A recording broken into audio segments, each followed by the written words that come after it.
नमस्कार दोस्तों, वीडियो को शुरू करते हैं। पर अगर आप इस चैनल पर नए हैं तो अभी इस चैनल को सब्सक्राइब करके बेल आइकन को दबा लें ताकि आगे आने वाली वीडियो आपको सबसे पहले मिले और आपकी नॉलेज बढ़ती रहे। तो मेरे लिए नहीं, कम से कम मिल रहे इस फ्री के ज्ञान और वीडियो बनाने के पीछे लगे मेहनत के लिए तो कर ही देना। क्या आपने कभी सोचा है कि सरकार आए दिन हाईवे, मेट्रो, रेलवे, एयरपोर्ट और भी ना जाने कितने सारे स्कीम के लिए फंड देती है? वो सारे पैसे कहाँ से आते हैं और सरकार इस अमाउंट को कहाँ खर्च करती है, और हमारी सरकार के पास इनकम के क्या क्या स्रोत हैं?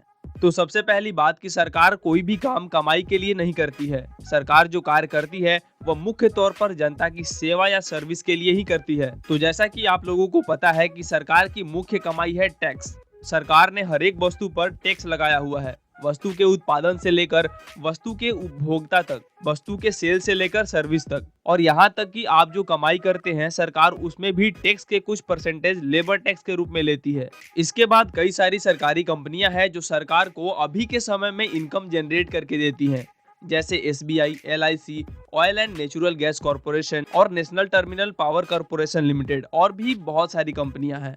लेकिन ये सारी वो कंपनियां हैं जो इनकम जनरेट करने में सरकार के टॉप लिस्ट में आती हैं। और भी कई सारे स्रोत हैं जिससे सरकार के पास पैसे आते हैं। आइए इसे समझते हैं। तो जब हम कोई रूल या रेगुलेशन का उल्लंघन करते हैं तब सिचुएशन के हिसाब से टैक्स या यूं कहे कि चार्ज देने पड़ते हैं। सिचुएशन के हिसाब से मतलब कि जैसे हम ट्रैफिक रूल तोड़ते हैं तो पुलिस जो चालान करती है, और जब कोई क्राइम होता है जैसे कि चोरी या लड़ाई झगड़ा, तब जज फाइन लगाता है। वो सब अमाउंट भी सरकार के अकाउंट में ही जाते हैं।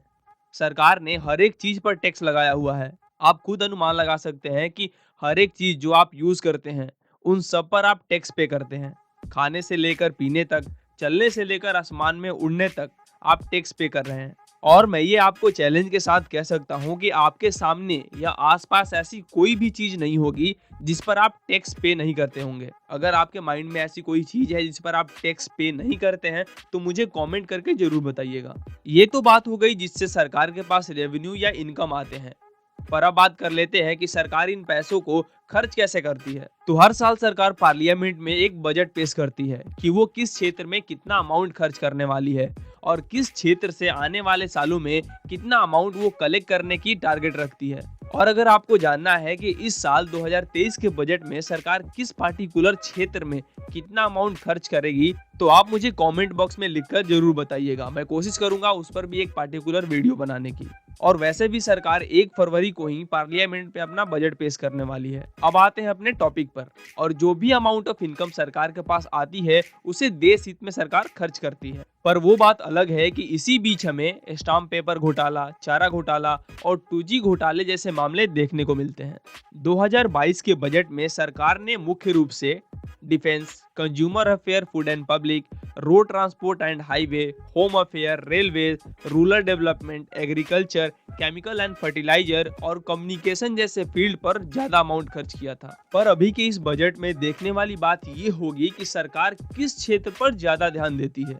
चलिए आपको इसके कुछ आंकड़ों के रूप में आपको समझाते हैं, शायद इससे आपको और भी बेहतर तरीके से समझ में आ जाएगा। तो हम ये मान लेते हैं कि सरकार के पास अगर कुल 100 रुपए की अमाउंट आती है तो सरकार उसे किस प्रकार खर्च करती है। तो सरकार 100 रुपए के अमाउंट में से 25 रुपए राज्यों को देती है, 17 रुपए ब्याज चुकाने में खर्च करती है, केंद्रीय क्षेत्र में 11 रुपए, डिफेंस के क्षेत्र में 8 रुपए, केंद्र प्रायोजित योजनाओं में 9 रुपए खर्च करती है। और यहाँ तक अगर आपने नोटिस किया होगा तो 70% तक अमाउंट सरकार खर्च कर चुकी है। बाकी के बचे 30% सरकार सब्सिडी या आर्थिक सहायता के रूप में 9%, गवर्नमेंट एजेंट को पेंशन देने के रूप में 6%, 8% वित्त आयोग की योजनाओं में और बचे के 7% विभिन्न क्षेत्र में खर्च किए जाते हैं। अगर आप इसे थोड़ा ध्यान से पढ़ेंगे तो आपको पता चलेगा कि राज्यों को दी जाने वाली अमाउंट और व्यय के रूप में दी जाने वाली अमाउंट बहुत ज्यादा है, ऑलमोस्ट कुल अमाउंट के 40%। और इसके बाद सब्सिडी और पेंशन के रूप में सरकार 15% तक खर्च कर रही है, जो अपने आप में बहुत ज्यादा अमाउंट है। और ये सारे परसेंट साल के अनुसार ऊपर नीचे होते रहते हैं। ये बस अनुमानित आंकड़े हैं जो मैं आपको बता रहा हूँ। तो उम्मीद है कि जानकारी आपको जरूर समझ में आई होगी। तो आपसे मिलते हैं किसी और नए वीडियो के किसी और नए टॉपिक पर। तब तक के लिए जय हिंद।